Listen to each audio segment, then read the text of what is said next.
Hello everyone, welcome to क्या English channel. So guys how do you do. हो सकता हो आप जवाब दे पाए, बट जैसा कि मैंने पहले की क्लासेस में आपको नहीं बताया what does it mean, how do you do का मतलब होता क्या है। सो गाइज जैसा कि हम आपसे पूछते हैं हाउ आर यू, हम सामने वाले से पूछते हैं कि भाई हाउ आर यू डूइंग, उसी तरीके से एक हमारा वर्ड होता है, एक हमारा सेंटेंस होता है हाउ डू यू डू, आप कैसे हैं। इसका जनरली हम भाषा में बात करते हैं नमस्ते। नमस्ते का मतलब हम नमस्ते से ही जवाब देंगे। तो गाइज़ आपको क्या बोलना है, how do you do. How do you do का हमें रेस्पॉन्ड करना है हाउ डू यू डू। मैंने आपसे पूछा आप कैसे हैं, हाउ डू यू डू, आपका जवाब होगा how do you do. How do you do का हम हिंदी में मतलब जनरली अगर आप पूछेंगे, अगर हम इसका इंग्लिश में ट्रांसलेशन करेंगे तो शायद आपको ये समझ नहीं आएगा कि हम हाउ डू यू डू का रेस्पॉन्स में हम हाउ डू यू डू क्यों बोलते हैं। बट गाइज मैं आपको बताना चाहती हूँ कि हाउ डू यू डू को हम हिंदी में नमस्ते बोलते हैं और नमस्ते का जवाब हम नमस्ते से ही देते हैं। सो अगर आपको किसी से भी पूछना है हाउ आर यू की जगह आपको कुछ नया यूज़ करना है तो आप हाउ डू यू डू बोल सकते हैं, या आपसे कोई हाउ डू यू डू बोलता है तो आप उसको हाउ डू यू डू का जवाब how do you do he बोल सकते हैं। हो सकता हो वो आपको बोले कि भाई आप गलत बोल रहे हैं, तो आप उसको समझा सकते हैं। हाउ डू यू डू का मतलब होता है नमस्ते और नमस्ते का रिस्पॉन्स होता है नमस्ते। सो गाइज थोड़ी सी हम पॉइंट की बात कर लेते हैं। जैसा कि हमने पिछली वीकेंड क्लासेस में बहुत सारा सीखा है, हमने इंग्लिश बोलनी स्टार्ट भी कर दी है। आने वाली क्लासेस में मेरा कंप्लीट लेक्चर इंग्लिश में ही होने वाला है एंड 100% आई एम श्योर कि आपको 100% इंग्लिश में समझ भी आएगा और आप बोलना भी शुरू कर देंगे। So guys come to the point की बात करते हैं। जैसा कि आप देख सकते हैं एक स्ट्रक्चर लिखा है आई एम एक्शन प्लस ING। बताया है मैंने आपको ये हम कब स्ट्रक्चर यूज़ करेंगे, अभी की बात कर रहे हैं I am action plus ING। मान लेते हैं एक एग्जाम्पल ले लेते हैं। भाई मैंने बोला कि मैं अभी पार्टी में हूँ, सपोज़ मैंने बोला कि मैं पार्टी में हूँ और मैं पार्टी अटेंड कर रही हूँ, और मैंने आपको फ़ोन पे बोला भाई अभी थोड़ी देर में कॉल करना मैं पार्टी अटेंड कर रही हूँ। तो आपके माइंड में स्ट्रक्चर एकदम से आ जाना चाहिए कि I am attending the party. अगर आप बोलेंगे I M attend the party तो वो गलत हो जाएगा। गाइस ध्यान रखिएगा, अभी की बात करेंगे स्ट्रक्चर आएगा आई एम एक्शन प्लस ING। मैं पार्टी अटेंड कर रही हूँ, आई एम अटेंडिंग द पार्टी। उसके बाद देखिए थोड़ा सा मैं आपको एक्सप्लेनेशन समझाना चाहती हूँ। बहुत सारे काम हम लाइफ की, जैसा कि हमेशा हर क्लास में बात करते हैं, हम हिंदी में भी बात करते हैं, लाइफ से रिलेटेड बात करते हैं। किसी से भी आप अपने फ्रेंड से बात कर रहे हो, आप अपने फैमिली मेम्बर से बात कर रहे हो, आप जनरली क्या बात करते हैं, आप अपनी लाइफ से रिलेटेड बात करते हैं कि आपने क्या कर रहे हो, क्या कर लिया, क्या आप लाइफ में करते हो, इन सब चीज़ों से रिलेटेड हम बात करते हैं। सो गाइस कभी कभी क्या होता है कि हम बहुत सारे काम ऐसे होते हैं जो अभी कर रहे हैं और बहुत सारे काम ऐसे होते हैं जो हम कर चुके होते हैं। मान लेते हैं आप आए, आपने मुझे देखा कि मैं रेडी हो रही हूँ, आपने मुझसे पूछा कि आप क्या कर रहे हो, तो मैं आपको बोलूँगी भाई अभी अभी तो मैं रेडी हो रही हूँ, आई एम गेटिंग रेडी। ठीक है, मैंने आपको जवाब दे दिया आई एम गेटिंग रेडी, तैयार हो रही हूँ। अब मान लेते हैं कि आप मुझसे 15 मिनट बाद मिले, तो मैं आपको ब्रेकफास्ट की टेबल पर वहाँ पर ब्रेकफास्ट कर रही हूँ और आपने मुझसे पूछा कि भाई क्या कर रहे हो, तो मैं बोलूँगी मैं ब्रेकफास्ट कर रही हूँ, आई एम ईटिंग या आई एम टेकिंग ब्रेकफास्ट। अब मान लेते हैं आप 15 मिनट बाद फिर मुझसे मिले और फिर आपने मुझे देखा कि मैं टीवी देख रही हूँ, तो इसका मतलब टीवी देख रही हूँ, I am watching TV. But guys ध्यान रखिएगा कि अगर हम कोई भी काम कर रहे होते हैं उससे पहले हमने कुछ ना कुछ कंप्लीट किया हुआ होता है। जैसा कि जब मैं टीवी देख रही थी तो उस टाइम मैं ब्रेकफास्ट कर चुकी थी। आपने मुझसे पूछा कि भाई ब्रेकफास्ट कर लिया आपने, तो मैं आपको बोलूँगी हाँ मैंने ब्रेकफास्ट कर लिया। अभी की तो बात हो नहीं रही है, लेकिन हम अपने बारे में बात कर रहे हैं, तो एक चीज़ तो हमारे माइंड में क्लियर हो गई, हम अपने बारे में बात कर रहे हैं तो हमें आई का यूज़ करना है। ठीक है, बात को हमें अलग अलग डिफ़ाइन करने के लिए जो काम हम अभी अभी कर चुके हैं उसके लिए हमने क्या किया कि सबकी अपनी अपनी पहचान बना दी। जैसा कि मान लेते हैं हम पार्टी में जाते हैं तो हम कुछ और ड्रेस पहन के जाते हैं, स्कूल जाते हैं तो हम कुछ और ड्रेस पहन के जाते हैं, घर पर रहते हैं तो कुछ और ड्रेस पहनते हैं। हो सकता है फ्रेंड से मिलने जाते हो तो कुछ और ड्रेस पहनते हो, बर्थडे पार्टी में जाते हैं तो कुछ और पहन कर जाते हैं। जैसा कि हमने अपनी क्लोथिंग्स का, ड्रेसेस का, आउटफिट्स का हमने डिवाइडेशन किया हुआ है, उसी तरीके से हमने लैंग्वेज को भी डिवाइड किया हुआ है। जैसा कि मान लेते हैं मैंने बोला कि भाई मैंने ब्रेकफास्ट कर लिया, तो मैं बोलूँगी यहाँ पे आई एम की जगह आई हैव का यूज़ करेंगे। ध्यान रखिएगा, आई एम की जगह हमें आई हैव का यूज़ करना है, आई हैव। इसके बाद देखिए, जैसा कि ऊपर मैंने बताया था एक्शन में आईएनजी, एक्शन में आईएनजी की बात कर रहे थे अभी के काम करने के लिए। बट अगर हम बात करें कि हमने अभी अभी थोड़ी देर पहले ब्रेकफास्ट किया है तो हम वो काम कर चुके हैं, तो वहाँ पे हम लगाते हैं एक्शन की थर्ड फॉर्म। भाई एक्शन की थर्ड फॉर्म हमें इसलिए लगानी पड़ी क्योंकि हमने ऊपर वाले को तो पहचान दे दी, आई के साथ एम लगा दिया, एक्शन में आईएनजी लगा दिया। अब हमारी बात हो गई चेंज, तो हमने क्या किया, हमने एक्शन की थर्ड फॉर्म लगा दी। एक्शन की थर्ड फॉर्म के बारे में मैं आपको बताऊंगी आने वाली क्लासेस में, बट थोड़ा सा मैं आपको यहाँ पे एक इंट्रोडक्शन करा देती हूँ। एक्शन जो होते हैं, एक्शन की 3 क्लासेस होती हैं हमारी, first form, second form and third form. So guys, ज़्यादातर फॉर्म्स का क्या होता है, जो फर्स्ट फॉर्म होती है हमारी एज इट इज़ होती है।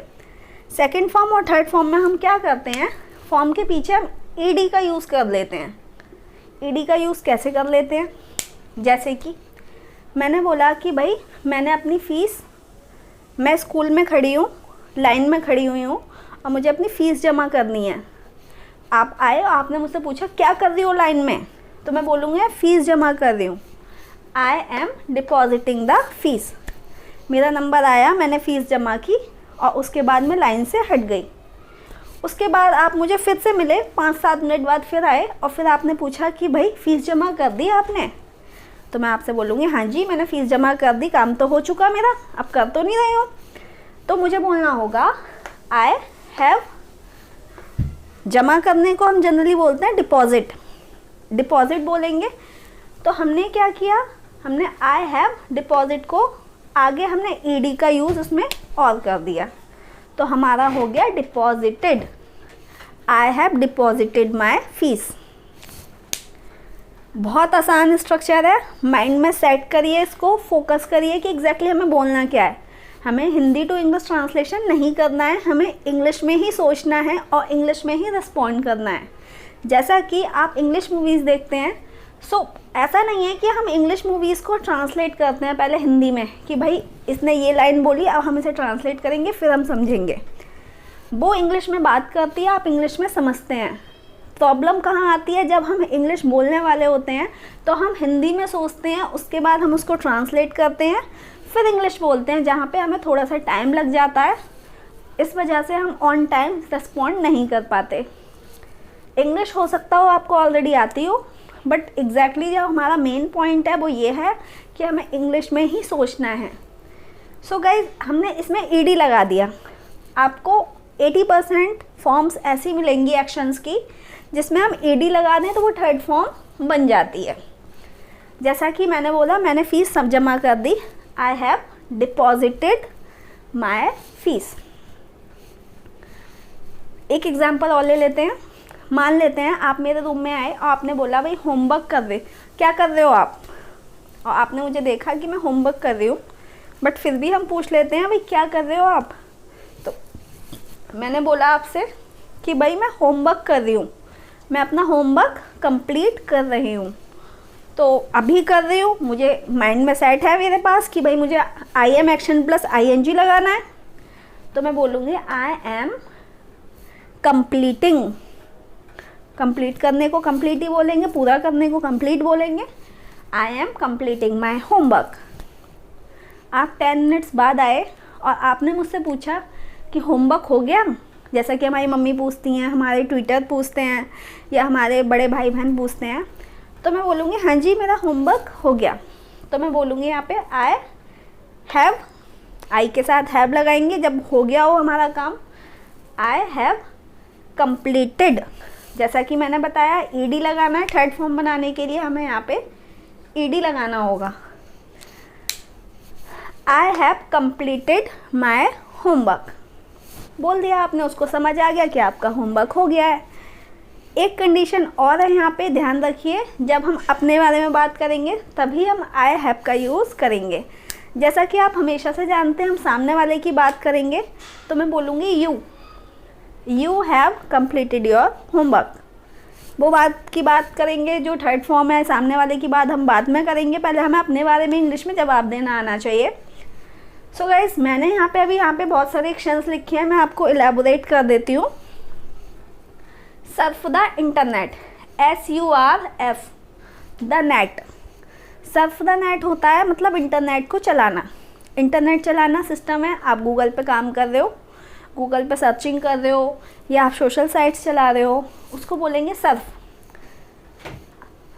The internet. तो आपको प्रैक्टिस कैसे करनी है, आपको अपनी मम्मा को, अपने भाई को, अपने पापा को, जो आपको कन्वीनियंट, जो आपको अच्छे से समझ सकता है, जो आपकी बात सुन सकता है, जिसके पास समय हो, आप उसके साथ उसको सामने बिठाइए और आपको एक प्रिटेंड करना है, एक प्ले करना है। जैसा कि मैं हर क्लास में बोलती हूँ, हमेशा ऐसा नहीं हो सकता कि जो मैं आपको बता रही हूँ वो आप काम कर ही रहे हो, बट हम एक प्रिटेंड कर सकते हैं अपनी टंग की ट्रेनिंग के लिए।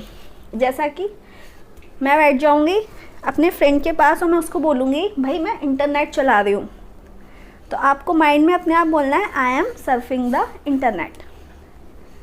5 मिनट बाद आप बोलेंगे मैंने इंटरनेट चला लिया, अभी अभी तो चलाया 10 मिनट पहले। आई हैव सर्फ्ड, जैसा कि मैंने आपको बताया ED लगाएंगे, I have surfed the internet. Browse the net, जैसा कि हम सर्फिंग बोलते हैं ऐसे ही ब्राउजिंग भी बोलते हैं, उसको भी बोल सकते हो आप। I am browsing the internet, I have browsed the internet.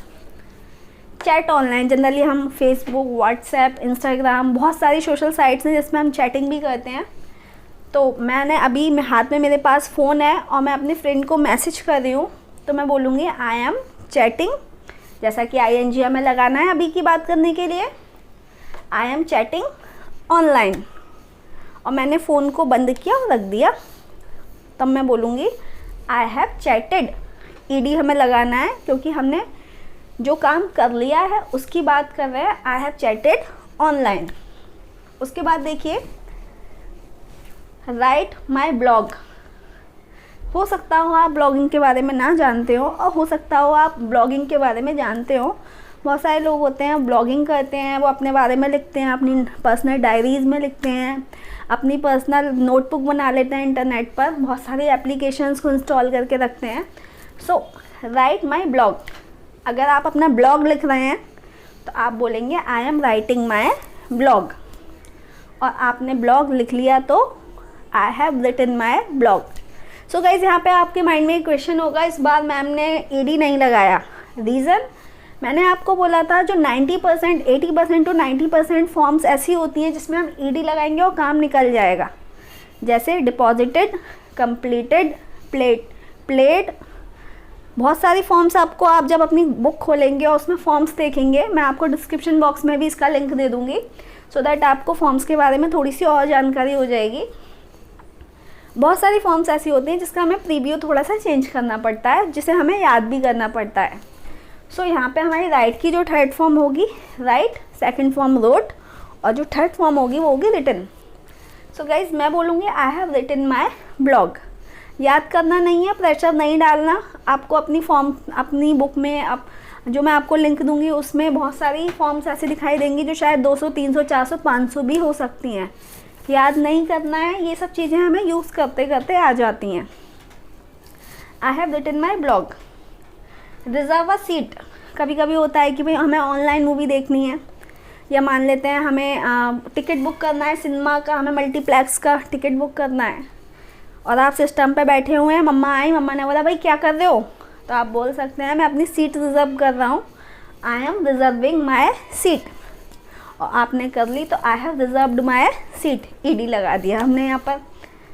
Book का सीट भी बोल सकते हैं, जैसा कि रिजर्व अ सीट। बुक हो सकता हो आपको बुक का वर्ड अच्छे से पसंद हो, आप बोल पाते हो, I am booking a seat, I have booked a seat. Car park कर रहे हो, गाड़ी चला रहे हो, कार में बैठे हो, आप बोल सकते हैं I M parking the car. और आपने पार्क कर ली, बाहर निकल आए, लॉक कर दी, पार्किंग एरिया से बाहर आ गए और आपने बोला भाई मैंने पार्क कर दी, तो आप बोलेंगे I have parked my car. उसके बाद देखिए kill the time. Kill the time होता है टाइम पास करना। टाइम पास करना भी अलग होता है। किल द टाइम होता है भाई बैठे हैं, कुछ नहीं कर रहे हैं, इधर देख रहे हैं उधर देख रहे हैं, गेट पे बैठे हैं, अपने घर के बाहर बैठे हैं, ना किसी से बोलना ना चालना, टाइम पास कर रहे हैं, जल्दी से भाई शाम के 8 बजे हम अपना सीरियल लेके बैठ जाएं। तो आप बोल सकते हैं I M killing the time. Generally आप गेट पे बैठे होते हैं, चलते फिरते लोग, कोई जान पहचान का आ जाता है, वो बोलता है भाई क्या कर रहे हो, तो आप बोल सकते हैं I M killing the time. और आप अंदर आ गए और अंदर आके मम्मी ने पूछा बैठ लिया बाहर, तो आप बोल सकते हो हाँ yes I have killed the time, हाँ मैंने टाइम पास कर लिया। किल्ड द टाइम की जगह आप टाइम पास भी लगा सकते हैं, I am passing the time, I have passed the time. उसके बाद देखिए carry a gun. I am carrying a gun और I have carried the gun. उसके बाद देखिए visit the club. Visit to club, आप क्लब जा रहे हैं, आप बोल सकते हैं I am visiting to club. Visit घूमाए। हालांकि जनरली गाइस ध्यान रखिएगा विजिट का मतलब होता है जाकर आना, और गो का मतलब होता है जाना, और विजिट का मतलब होता है जाकर आना। तो भाई मैं तो बोल रही हूँ कि I am visiting to club, और आप जाकर वापस आ गए। क्लब की जगह आपका टेम्पल भी हो सकता है आप मंदिर जा रहे हो। टेम्पल की जगह आपका स्कूल भी हो सकता है, आपके फ्रेंड का घर भी हो सकता है, आपके रिलेटिव का घर भी हो सकता है। आप जाकर आ गए, I have visited to temple. उसके बाद देखिए लर्न ड्राइविंग। जनरली हमारी गर्मियों की छुट्टियां पड़ती हैं और ज़्यादातर हम अर्बन सिटीज़ होती है वहाँ पे लोग ड्राइविंग सीखना ज़्यादा पसंद करते हैं। सो गाइज आप बोल सकते हो I am learning driving. But अभी आप बात कर रहे हो, अगर आप अभी अभी वीडियो देख रहे हो तो आप बोल सकते हो I am learning spoken English. आपने सीख ली, आप 1 महीने 2 महीने बाद अगर जब बात करेंगे और आप इंग्लिश में बात कर रहे होंगे तब आप बोलोगे I have learned spoken English. Attend the party, I am attending the party, I have attended the party. इन सबको बोलने का केवल 2 पर्पस है। फर्स्ट पर्पस आपका ये है कि आपकी टंग की ट्रेनिंग होगी, आपको ये सब वर्ड्स बोलने आएंगे, सेंटेंसेस बोलने आएंगे। सेकंड पर्पस इसका ये है कि आपको डिफरेंस पता लगेगा कि I am action plus ING, I have action plus third form में क्या डिफरेंस है। इन सभी को आप प्रैक्टिस करेंगे और अपने पार्टनर से पूछेंगे हाउ आर यू की जगह हाउ डू यू डू, और रिस्पॉन्ड में बोलेंगे how do you do. So guys I hope this is clear to you. 5 minute लेते हैं कल की क्लास का, थोड़ा सा और रिवीजन कर लेते हैं। हालांकि मुझे कल की क्लास के बारे में आपको बहुत कुछ बताना है, जैसा कि वीडियो बहुत लंबी हो जाएगी एंड आप बोर भी हो जाएंगे, तो हम बहुत ज़्यादा लेंथी नहीं करते, थोड़ी सी बात कर लेते हैं। हमेशा ध्यान रखिए जैसा कि कल बताया, पास्ट का मतलब होता है, दोनों को मिक्स मत करिएगा। हमें टाइम बताना है। अगर आप मुझसे अभी टाइम पूछेंगे तो आप कैसे पूछेंगे, अगर आपने कल की वीडियो देखी है तो आपको टाइम पूछना आ गया होगा। आप बोलेंगे व्हाट टाइम इज़ इट। तो मैं आपको बताऊंगी भाई, अगर मैं अपनी घड़ी के अकॉर्डिंग बताऊं तो अभी 10 मिनट्स हैं 8 बजने में, तो मैं बोलूँगी बजने में अभी 10 मिनट्स हैं, बाकी 10 मिनट्स बाद 8 बज जाएंगे। तो जब भी हम बजने की बात करेंगे तो वहाँ पे हम टू का यूज़ करेंगे, ध्यान रखिएगा। पहले हम मिनट लगाएंगे, बाद में आवर लगाएंगे। तो मैं बोलूँगी इट इज़ 10, भाई 10 मिनट हैं अभी, टू 8, 8 बजने में 10 मिनट अभी हैं। अगर हमें बोलना हो कि भाई 6:15 हो गए, तो मैं बोलूँगी यहाँ पे इट इज़, वहाँ पे अगर बजकर हो गए तो हमें पास्ट का यूज़ करना है, इट इज़ 15 past 10, 10:15 हो गए, इट इज़ 15 past 10। ध्यान रखिएगा यहाँ पे पहले हमें मिनट लगाने हैं और बाद में आवर लगाने हैं। ध्यान रखिएगा, बजने में हो तो 2 लगाना है आवर के बीच में और मिनट के बीच में, और बजकर हो तो हमें पास्ट लगाना है आवर के बीच में और मिनट के बीच में। सो guys this is your practice. मैं आपको डिस्क्रिप्शन बॉक्स में आपकी एक वर्कशीट होगी जहाँ पर आपको डिफरेंट टाइम्स मिलेंगे। वहाँ पे आपको एक डिजिट्स में टाइम लिखा हुआ होगा, आपको अपने पार्टनर को बताना है कितने बजे हैं। और जहाँ पे भी आपको कोई भी कन्फ्यूज़न हो, you can write in comment box so that I will clear out it इसकी प्रैक्टिस करनी है, ये हमारे एक्शंस है जिसकी आपको प्रैक्टिस करनी है। So guys this is end of the class. So guys I hope this all has been clear to you. बाकी हम कल मिलते हैं, कल और भी ज़्यादा डिस्कस करेंगे कुछ एक्साइटिंग क्लास के साथ। Thank you so much.